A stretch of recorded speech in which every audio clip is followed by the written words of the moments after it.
দর্শক দেখেন আমার মা বোনেরা কত কষ্ট করতেছে, এই রাস্তা দিয়ে হাঁটতেছে ছোট ছোট বাচ্চা নিয়ে। এই যে এই রাস্তার যদি ঊর্ধ্বতন কর্মকর্তা বা আমাদের ইউনো মহোদয় যদি আমাদের এই ভিডিওটা দেখেন, অবশ্যই আমাদের এই ন্যায্য মূল্য এবং কি রাস্তাঘাটের যে সংযোগ সড়ক বা যে রাস্তাটা, এই রাস্তাটা যদি একটু মেরামত করে দেন, তাহলে আমাদের এই অত্র অঞ্চলের হাজার হাজার মানুষ উপকৃত হবে।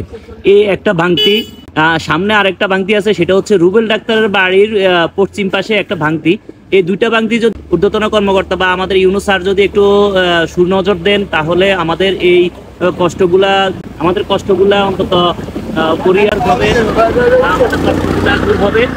তো আশা করি আপনারা আমাদের এই কথাগুলা শুনে এবং কি আমাদের এই যে ভিডিওটা করছি, এই ভিডিওটা জনসাধারণের মাঝে আপনারা ছড়িয়ে দিবেন অসংখ্য শেয়ারের মাধ্যমে, যেন আমাদের ইউনো মহোদয়ের দৃষ্টি গোচরে আসে। তো ধন্যবাদ। আজকের জন্য বিদায় নিচ্ছি। আমি মোহাম্মদ ফিরোজ আলম, 15 নং শরীফপুর ইউনিয়ন, বেগমগঞ্জ থেকে।